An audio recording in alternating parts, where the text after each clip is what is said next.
on va passer au traitement. Donc, première chose à faire quand vous traitez.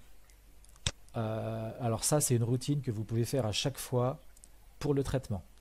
Premièrement, on vient aligner nos images. Donc, vous l'alignez sur l'image que vous voulez, hein, peu importe. Alors, il y en a, ils aiment bien faire des alignements, c'est sur l'image S2. Parce que l'image S2, c'est souvent celle au niveau des étoiles qui a le plus d'étoiles. Donc, faire un alignement sur S2, ça peut permettre d'optimiser un petit peu. Donc on va faire l'alignement sur l'image S2. On vient lancer notre process. Ça, cette étape-là, c'est à faire vraiment en priorité dès le début. Donc voilà mon image H-alpha. On va faire, mince, je suis con. On va faire la même chose sur l'autre. Je ne sais pas ce que vous faites en premier par rapport à vos images, mais ça pour moi c'est la base. Voilà. Donc j'ai plus besoin de celle-là, celle-là. S2 je garde, HA j'en ai plus besoin. Voilà mes images. Ensuite, une fois que vous avez fait ça, on vient cropper. Donc on va prendre cette image-là pour cropper. Le crop est là. Je double-clique. Je viens ici mettre grossièrement. Voilà. Une fois que vous avez fait ça, vous pouvez venir affiner après en zoomant. Donc là, je suis ici. Ici, je suis bon. Là-haut, pourquoi pas gagner encore un petit peu. Voilà. OK. Et ici, je suis bon. Une fois que vous avez fait ça, vous venez prendre le triangle et la reporter sur l'autre image. Ce qui fait que vous allez avoir exactement la même correction sur les autres images. Et vous venez valider pour avoir le crop sur votre image correspondante. Voilà. Là, mes images sont toutes alignées et croppées. Donc plus de bord noir. Et voilà. OK. Troisième chose à faire, c'est vous changer leur nom. Alors, ça c'est comme vous voulez, mais bon. HA, moi je l'appelle H. Vous connaissez un petit peu la raccourci sur Pix ou pas du tout? Au niveau des... Pas trop. Pas trop. Non, je les utilise pas Pas trop. spécialement, non. Non, non. Bon, là je fais clic droit, identifieur, S. Il y en a parfois, sinon, enfin à chaque fois, vous pouvez retrouver dans les process, ici, là il y a un truc où vous pouvez, je sais plus c'est comment d'ailleurs, enfin où vous pouvez changer le nom de votre image. Je sais plus où c'est, mais bon. Vous pouvez faire tout par les process, ce qui peut prendre un petit peu de temps, ou sinon le faire directement sur l'image ici. Moi, je fais un double clic directement. Ici, là, là-haut. Ouais. Ouais. Non, Hop là, pardon. non, sur le côté gauche là. Ah oui, là. Ouais, j'ai un double clic. C'est ça, double clic Voilà, là, ouais. voilà. Bon voilà, ça c'est le genre de petits trucs et astuces effectivement qui peut être sympa et puis faire gagner un petit peu de temps. Donc voilà, là j'ai aligné mes images, je les ai croppées et elles sont donc en linéaire, hein, toujours. Hein. Là elles sont en linéaire, hein, mes images. En traitement linéaire ensuite, qu'est-ce que vous faites d'habitude? Première chose. Hein? DBE. DBE.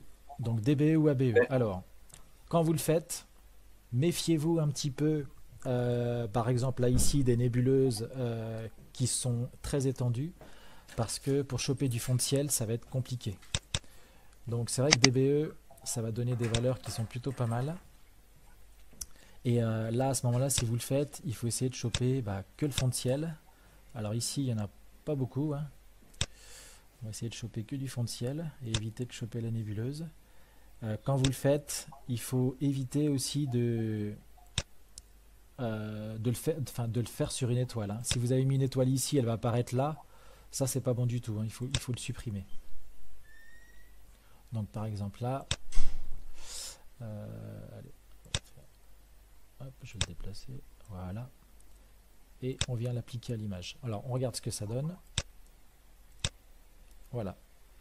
Voilà ce que ça donne le DBE sur l'image que je viens de faire. Alors, vous voyez, je ne suis pas obligé d'en mettre de trop, hein. J'en ai pas mis beaucoup. Ça suffit, en tout cas ça suffit pour cette image. Bon, vous avez compris le principe. Je vais quand même vous montrer sur ABE 2-3 trucs qu'il faut savoir. Quand vous faites ABE, ça va vous faire donc automatiquement une extraction de gradient. Et ici, vous avez deux petites choses qui sont bonnes à savoir.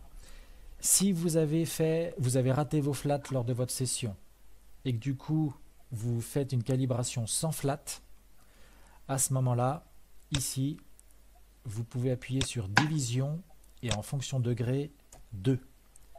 Donc, fonction 2 et division, ça vous permet de corriger des gradients qui sont circulaires. OK? Fonction 1, et alors là par contre, il faut mettre en soustraction, ça va vous permettre de corriger des gradients qui sont linéaires. Et après, fonction 4, la 3 on ne l'utilise pas trop. Fonction 4, soustraction, là ça va être des gradients complexes.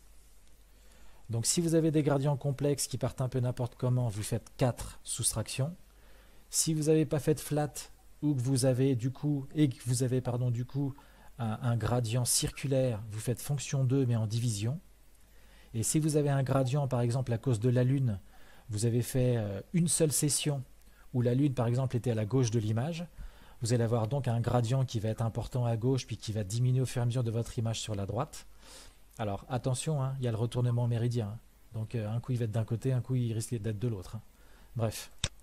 Mais là vous pouvez utiliser donc la fonction 1 et en soustraction. OK pour ABE.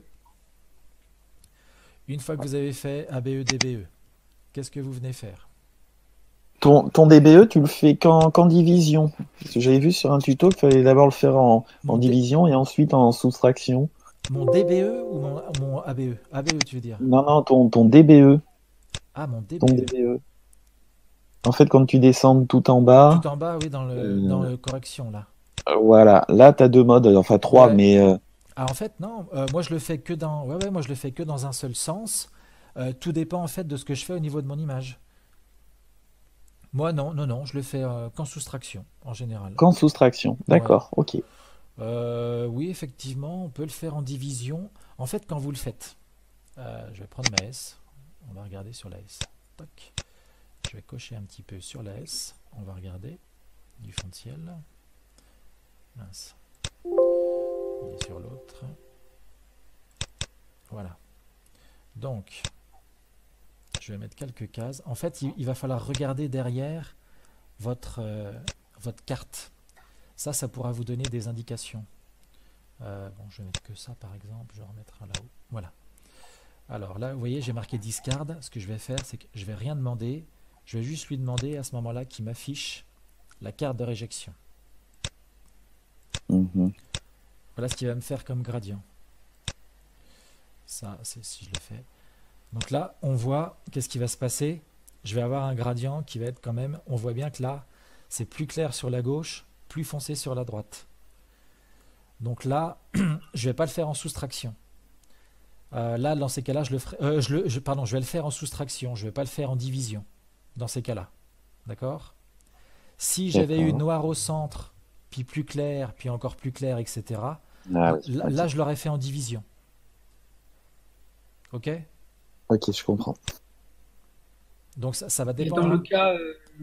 Dans le cas d'une photo de galaxie, par exemple, là j'ai fait M51, donc j'ai juste la galaxie au centre et tout autour j'ai du fond de ciel. Comment je place mes points de retrait de gradient? Que sur le fond de ciel. Alors il faut pas non plus en placer beaucoup, mais tu le places autour de ta galaxie. Attends, non, je vais pas la supprimer celle-là. Alors faut faire attention en fait, hein, parce que je pense à ta galaxie, surtout M51, tu as des extensions au-dessus des deux petites. Tac, je vais prendre celle-là du coup qui m'avait filé. Voilà. Là, si je devais mettre donc là une galaxie, si je devais mettre un DBE ici, je les mettrais ici en fait.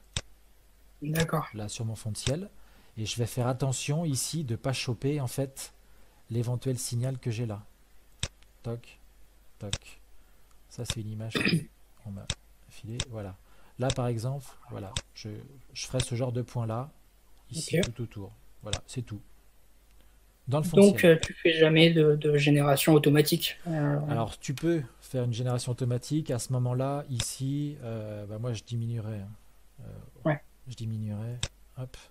Ouais, là c'est beaucoup beaucoup de trop, hein. ouais, c'est ça. Alors, C'est alors sample par row. Là je vais descendre, ouais, peut-être à 8 même. Et là on peut monter à 15 parce que même 20 parce que c'est des gros trucs. Mince. Je l'ai envoyé. Hop, generate. Voilà.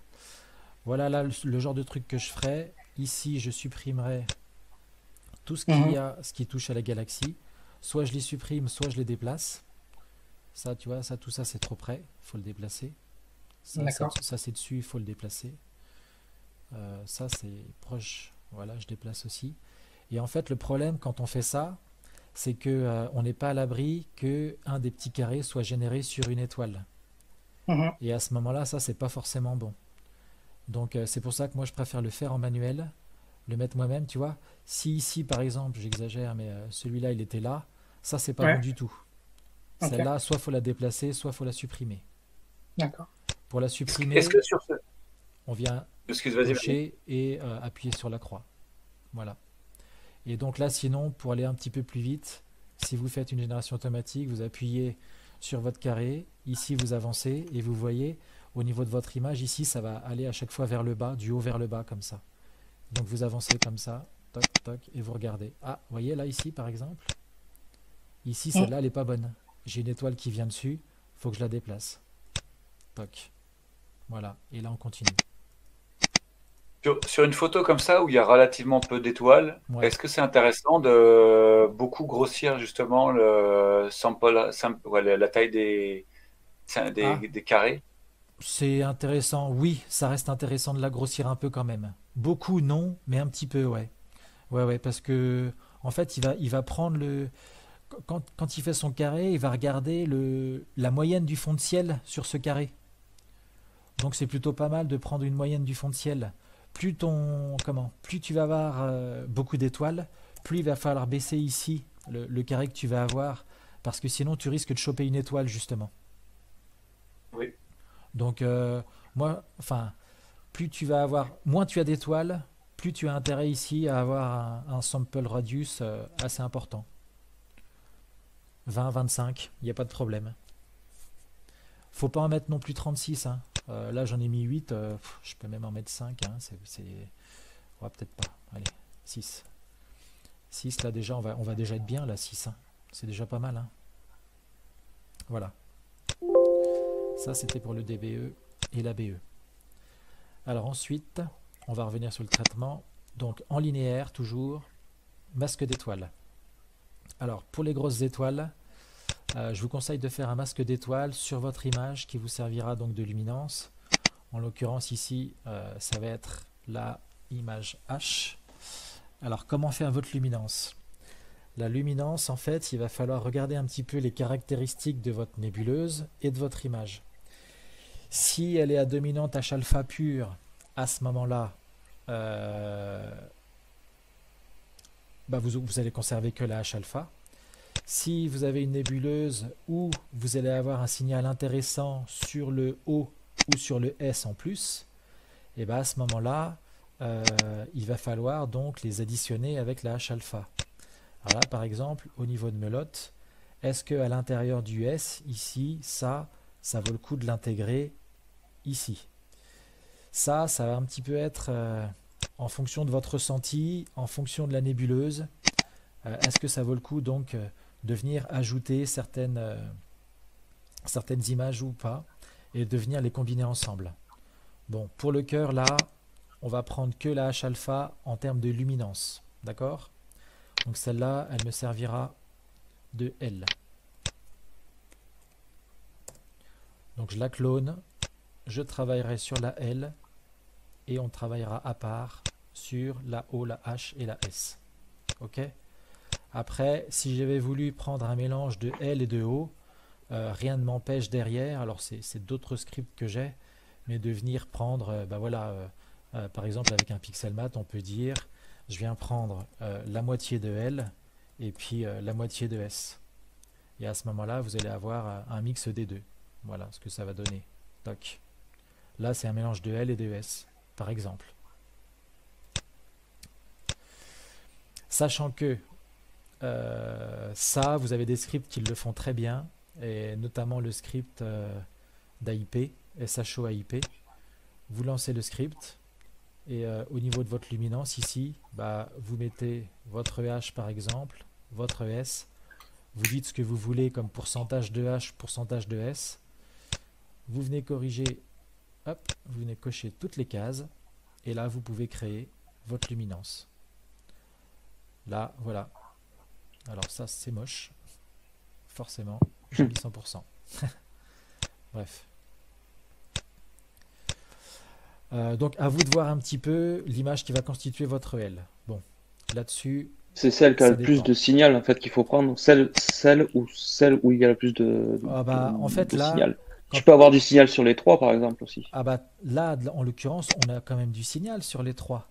Mais en fait, dans ma hache, j'ai déjà toutes les informations que contiennent la O, par exemple. Donc, vu que dans ma hache, j'ai déjà les informations de la O, ça sert à rien de les mettre ensemble. La hache, en fait, de toute manière, quoi qu'il arrive, vous la prendrez sûrement, ne serait-ce que par rapport aux étoiles. C'est elle qui souvent a la plus petite FWHM, donc les étoiles les plus petites. Et faut reconnaître que c'est quand même agréable de faire ressortir la nébuleuse et d'avoir des étoiles qui sont plutôt petites. Quand vous regardez là-haut à côté, les étoiles sont quand même beaucoup plus grosses, hein. Voilà. Donc, une fois que vous avez fait votre Star Mask sur la hache, derrière, vous avez Linear. Alors, il y en a qui l'appliquent, d'autres non. Le Linear Fit, ça vous permet donc derrière, par rapport au rendement, à la différence de rendement quantique de votre caméra au niveau de chaque couleur. C'est quoi? C'est que vous allez avoir, par exemple, je ne sais pas si vous avez vu le graphe de la QE sur votre caméra. En général, ça vient monter, puis après, ça vient descendre. Donc, Linear Fit, ça va permettre d'équilibrer un petit peu les rendements quantiques en fonction de la bande passante utilisée. Donc là, je vais prendre comme référence mon image H, qui est souvent la valeur médiane entre les deux. Je viens l'appliquer sur ma O.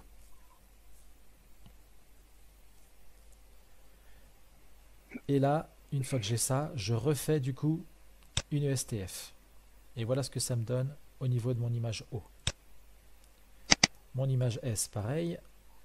Je viens appliquer Linear Fit. Et je viens refaire une ESTF. Voilà. Donc là, on est venu appliquer Linear Fit, ce qui fait que mes trois images, on va dire, ont quasiment le même rendement quantique. Par rapport à ça, derrière, vous avez la possibilité soit, quand vous voudrez additionner les images pour faire la couleur, soit de le faire en linéaire. Alors si vous le faites en linéaire, le Linear Fit, il est très important de le faire avant. Soit après, vous allez l'additionner en non linéaire, chose que je préfère pour avoir un petit peu plus la main dessus et pour pouvoir jouer un petit peu sur les couleurs. Bon, chacun sa méthode. Ça, c'est pour du SHO. Si c'était du LRVB, en RVB, donc, le Linear Fit est important. Et là, par contre, je vous conseille quand même beaucoup plus de faire l'assemblage en linéaire, quand vous voudrez faire la couleur. Ok ? Pour du RVB, il vaut mieux le faire en linéaire. Alors, ensuite, qu'est-ce qu'on fait au niveau du traitement? Qu'est-ce que vous faites? On a fait gradient, un masque, Linear Fit. Dans les étapes suivantes, en général, on fait le bruit. Il y a une première réduction de bruit, non? Ouais. Donc au niveau du bruit, plusieurs... C'est pas la déconvolution, je m'excuse, la déconvolution, tu l'as fait plus tard? Tu commences d'abord par le bruit? Ouais, alors je commence d'abord par le bruit. Honnêtement, la déconvolution, tout dépend aussi de ton échantillonnage de base. Faut être très très prudent avec ça parce que ça peut vite entraîner donc des artefacts au niveau des étoiles notamment, hein. Moi, la déconvolution sur cette image-là, pour être franc, je l'ai pas faite. Pourquoi? Qu'est-ce que j'ai fait en fait? C'est que là, au niveau de mon échantillonnage, j'étais très bas parce que c'est avec une petite lunette. Et j'ai l'avantage donc d'avoir fait cette nébuleuse avant à l'Hyperstar avec un échantillonnage plus important.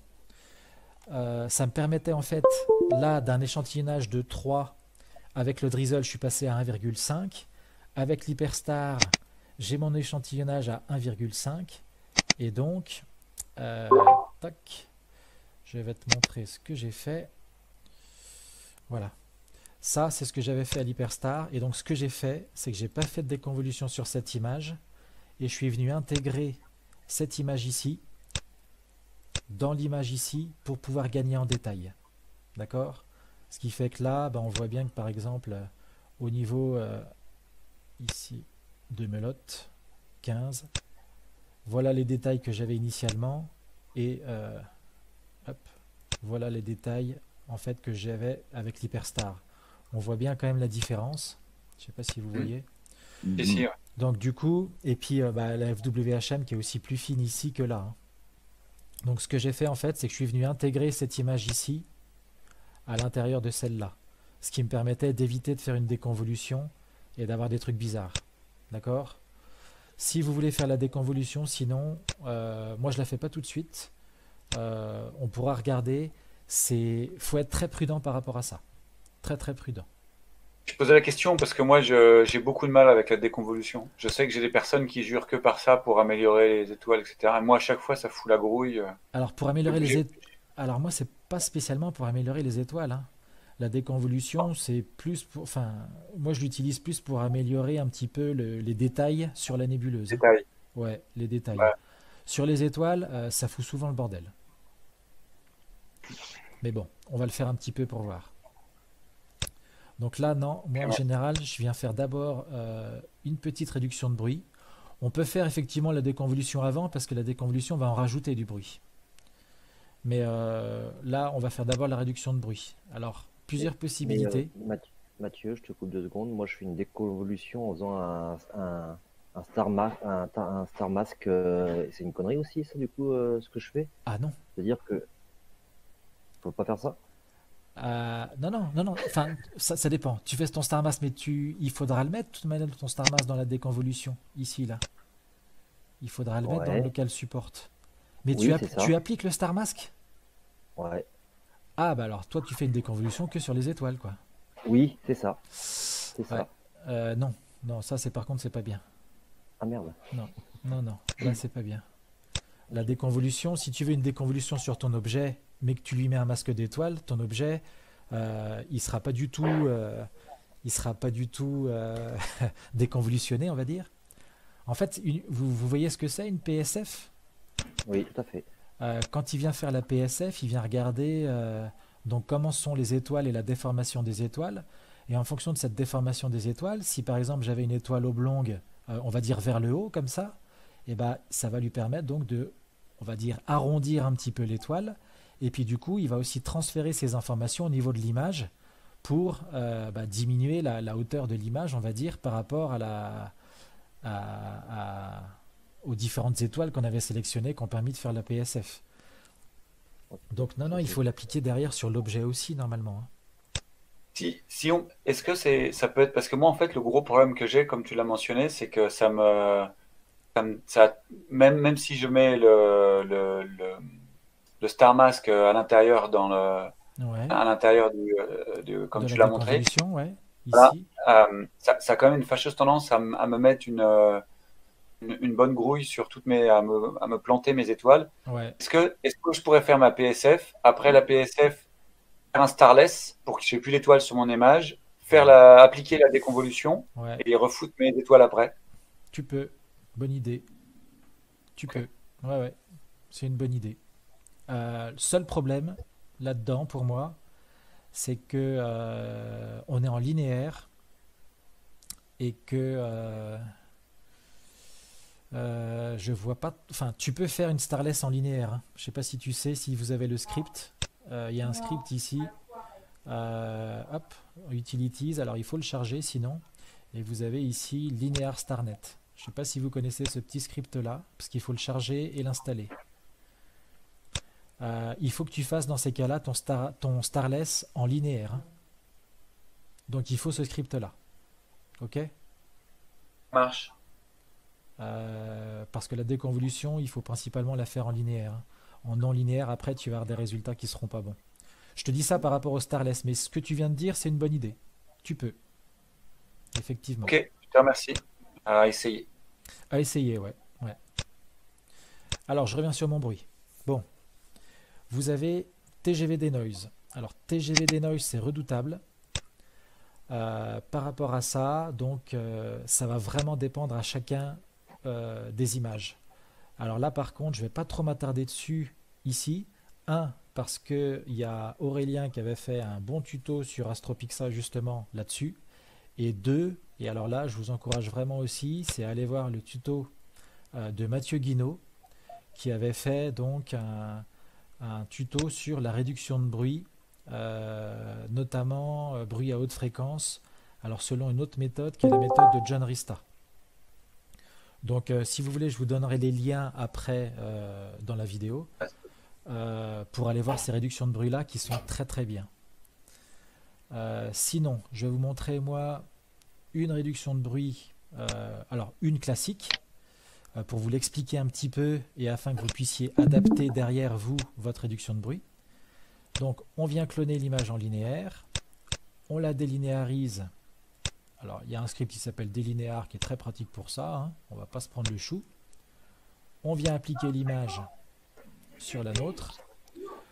CTRL-SHIFT-I qui permet d'inverser l'image. CTRL-K qui permet de revoir l'image.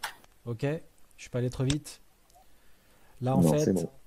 J'ai mis un masque inversé sur mon image linéaire. Une fois qu'on a fait ça, Alt-N, on fait une preview. On vient faire une preview en prenant une zone de nébuleuse, une zone de fond de ciel.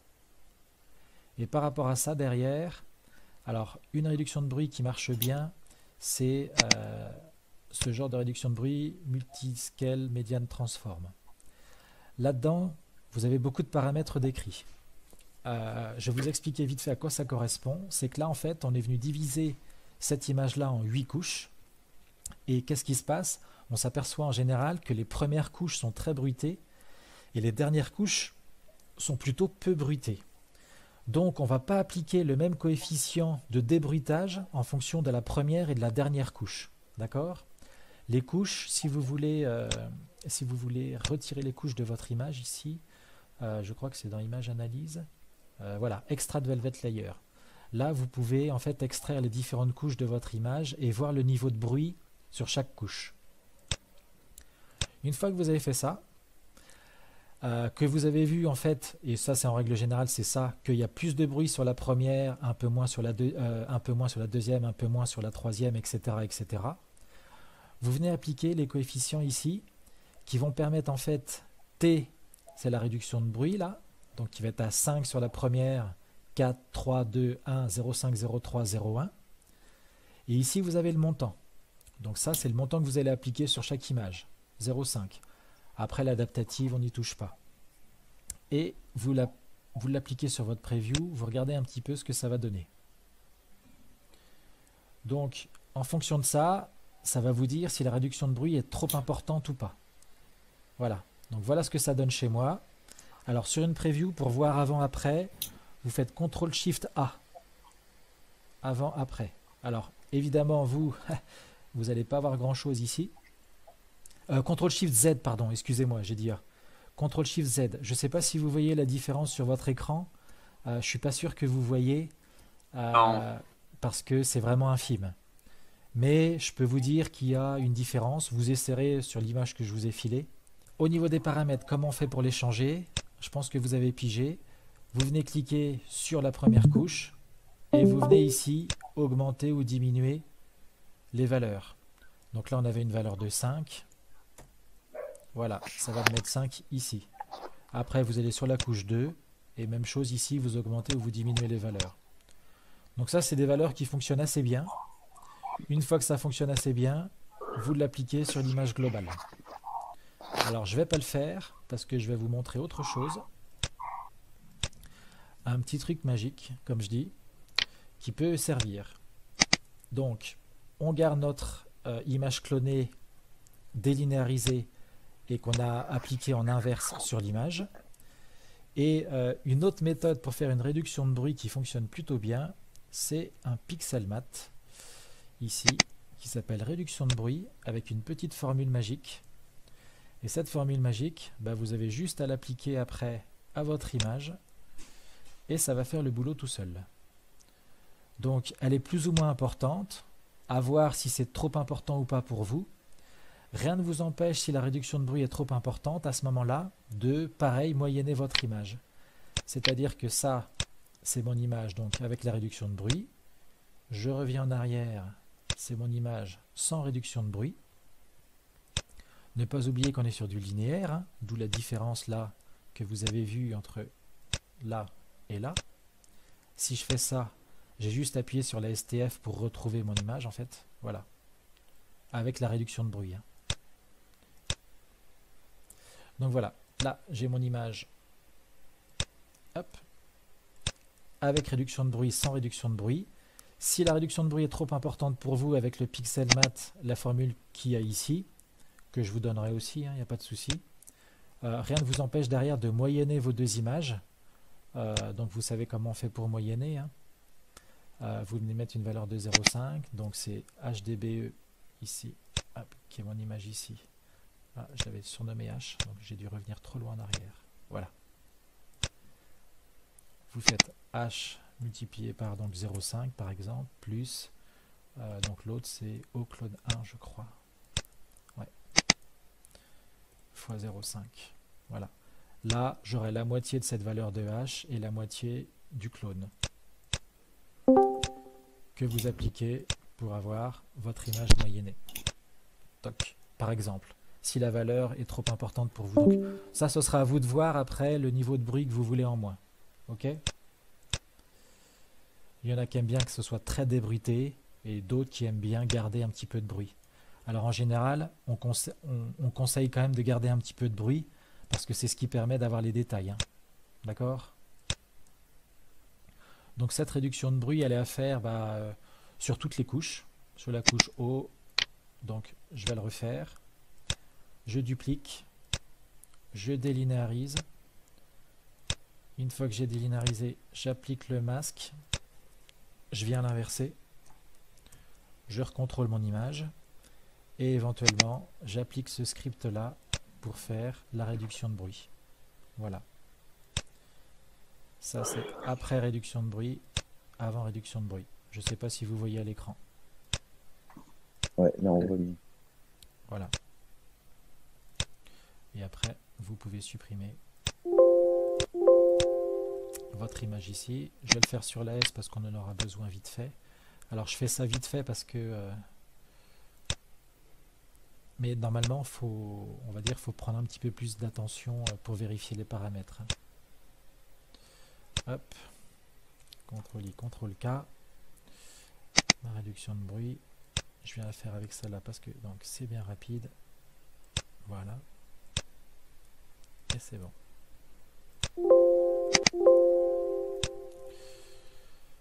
Alors lui je vais le diminuer parce que il est un peu grand, ok.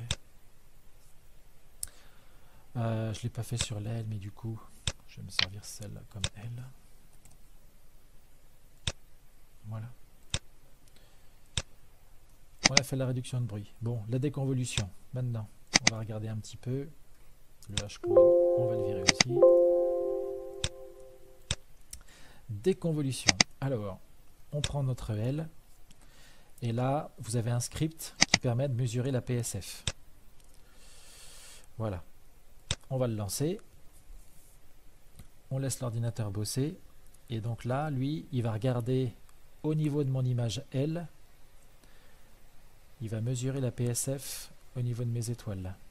Alors je ne sais pas si vous passez par le script, vous avez la possibilité de le faire en manuel, c'est un petit peu plus long.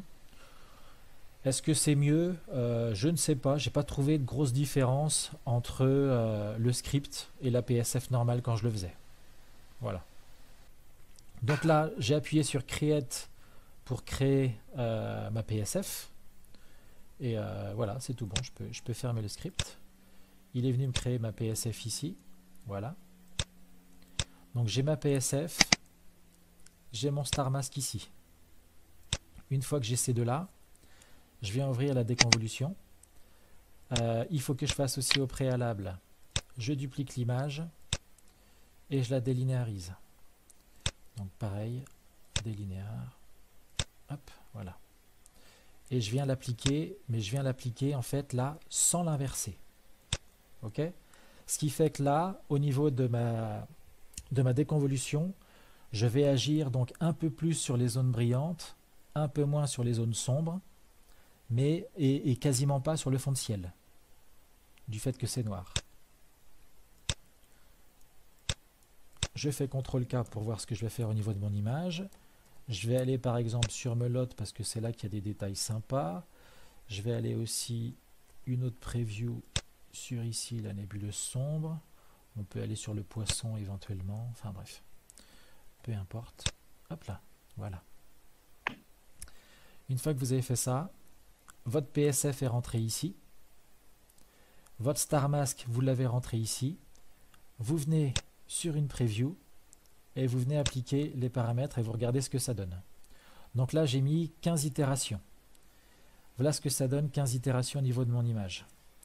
Alors, pareil, hein, CTRL-SHIFT-Z, et puis vous voyez, donc là, ça va agir beaucoup sur les étoiles et un petit peu sur la nébuleuse. Les étoiles, là, elles deviennent un petit peu plus petites, mais c'est pas trop mal. Ici, quand je viens agir là sur la nébuleuse, hop, voilà ce que ça donne. CTRL-Z, on gagne un petit peu en détail aussi. Je ne sais pas si vous voyez. Donc là, voilà les paramètres que j'utilise moi pour la déconvolution qui fonctionnent pas trop mal. Si au niveau des étoiles, elles souffrent beaucoup, alors qu'est-ce que je peux mettre comme valeur? Toc. On va regarder ici. Si je change là, forcément, voilà. Ça, c'est un bon truc bien dégueulasse. Donc voilà ce que vous pouvez faire comme connerie.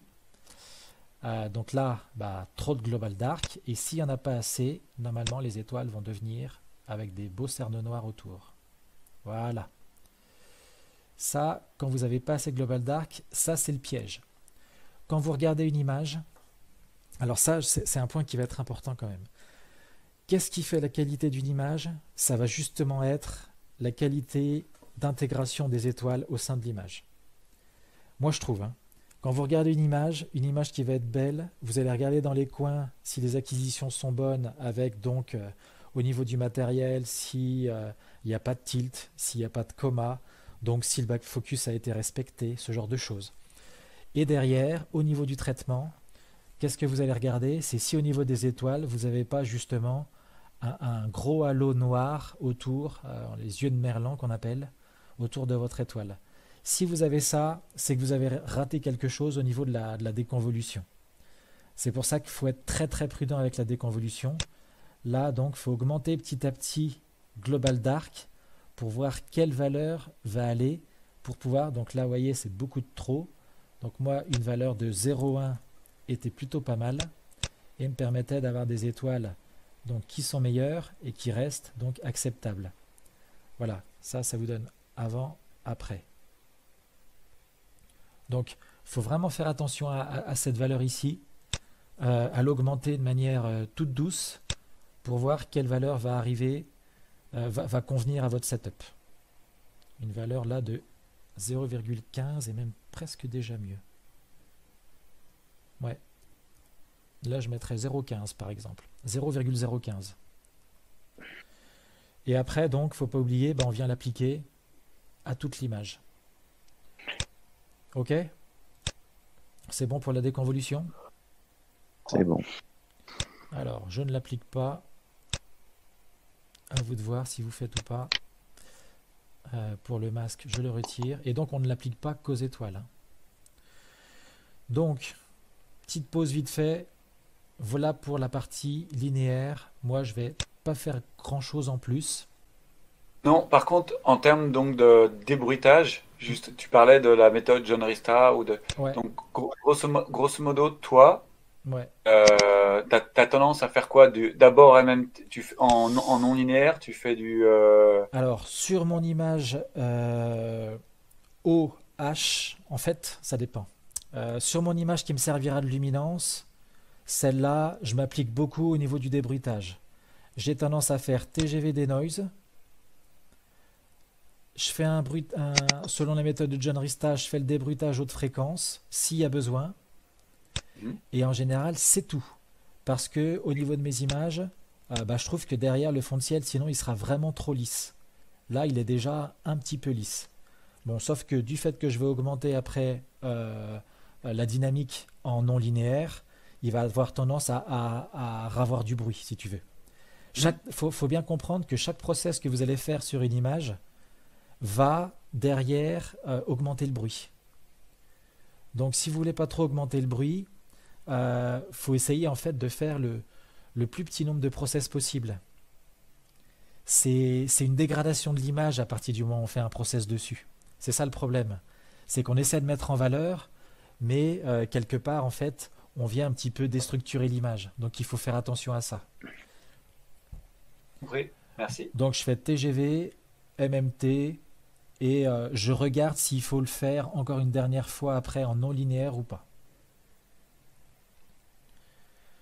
Voilà, donc ça c'est bon pour le passage linéaire. Donc maintenant on va passer au non linéaire.